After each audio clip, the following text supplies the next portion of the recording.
Bonjour à tous, j'espère que vous allez tous très bien. On se retrouve aujourd'hui pour une nouvelle vidéo où on va parler du nouveau joyau, du nouveau crack du FC Barcelone. J'ai nommé Gavi Paez, qui est un jeune milieu de terrain né en 2004. Il a seulement 17 ans, qui est en train de gagner à la fois une place sur le terrain et une place dans le cœur des supporters catalans, car il joue un jeu qui est tout simplement magnifique. C'est un joueur qui est bourré de talent. Voilà, il arrive à la Masia à 11 ans en 2015 en provenance du Betis Séville et il a surclassé dans tous les domaines à la Masia, notamment en passant des U17 au U19 à seulement 16 ans et qui est directement ensuite monté en équipe A il y a quelques semaines de ça avec sa première apparition officielle contre Getafe. Mais voilà, c'est grâce à la pré-saison où il a apparemment montré de très bonnes choses déjà à l'entraînement puis en match, et du coup son entraîneur Ronald Koeman lui fait confiance. Il a enchaîné 2 titularisations avec l'absence de Pedri et il pourrait enchaîner une 3e titularisation avec cette fois-ci un match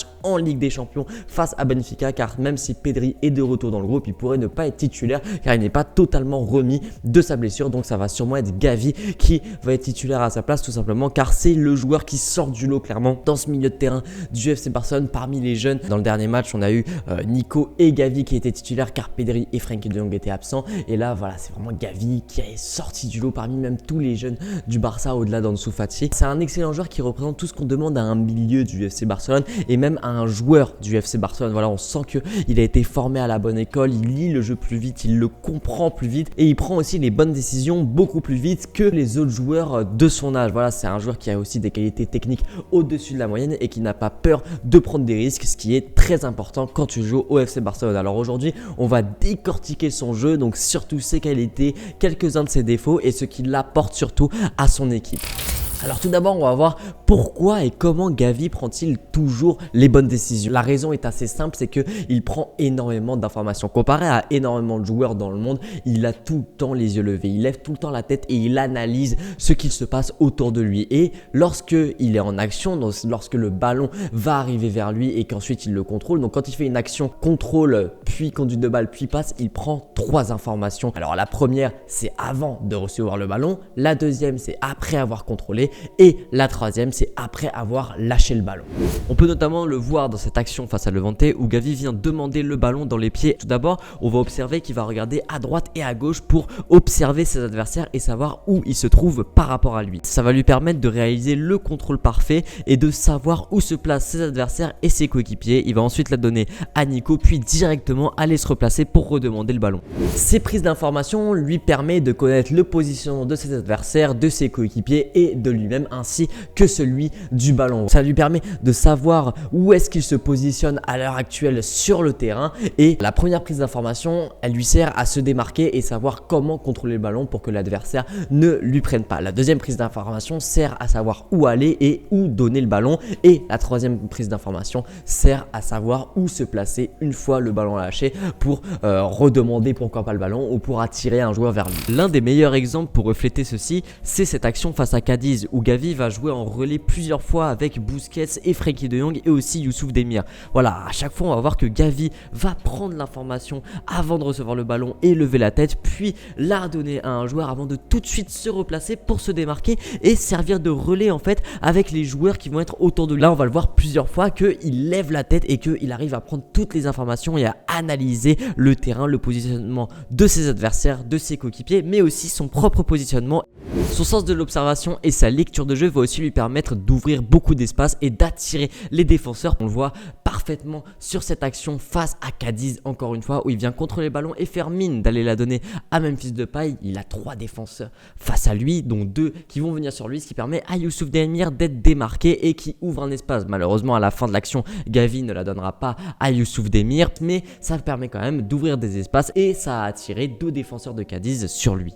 En plus de ça, Gavi est très patient, il ne va jamais se précipiter et prendre toujours son temps. Voilà, c'est un joueur qui a une grosse maturité, je trouve, pour son âge, même si parfois il lui arrive quand même d'un peu trop s'exciter, surtout dans les duels. Je trouve que voilà, dans le pressing, même s'il est bien positionné, parfois il va peut-être aller un petit peu trop dur contre l'adversaire. Notamment, on avait vu contre le Bayern Munich où il avait pris un carton jaune assez tôt après son entrée parce que sa détermination lui joue parfois des tours et il va aller faire une faute qui parfois est un petit peu bête et qui n'est pas du tout nécessaire. solitaire, mais ça montre aussi sa détermination. Mais là où il a de la maturité, je trouve, c'est dans son jeu avec le ballon. Et on peut le voir avec cette action face à Levante où il reçoit le ballon dans les 30-35 derniers mètres. Et alors certes, on a l'impression qu'il y a un espace qui s'ouvre à ce moment-là pour Luc de Jong, mais quand on regarde, en fait, il y a les deux défenseurs de Levante qui arrivent très vite et plus vite en fait que Gavi n'a le temps pour contrôler les ballons. Donc il décide de se retourner et revenir en arrière au lieu de prendre un risque démesuré de perdre le ballon et de prendre une contre-attaque. Cela montre encore une fois sa maturité et son intelligence. Alors certes, c'est un joueur qui aime prendre des risques, mais qui ne va pas non plus prendre des risques inutiles et démesurés et qui préfère conserver le ballon que le perdre. Et moi personnellement, ce que je préfère chez Gavi dans son jeu, c'est ses premières touches. Voilà, je trouve qu'il a un premier toucher de balle qui est toujours très intéressant, toujours dans le sens du jeu. En fait, il fait tout pour mettre le ballon dans le sens du jeu et le plus loin possible aussi de l'adversaire. Le fait qu'il soit ambidextre l'aide énormément évidemment, mais je trouve que voilà, il a cette vision périphérique en fait qui lui permet de savoir où se placent les adversaires, mais très vite, parce que évidemment tout à l'heure je vous ai dit qu'il prend énormément d'informations, mais moi ce qui m'impressionne c'est la vitesse à laquelle il prend ces informations, parce que certes il lève beaucoup la tête, mais quand on regarde en très peu de secondes, même moins que des secondes, en millisecondes, il arrive à prendre ses décisions et savoir comment il va contrôler le ballon exactement.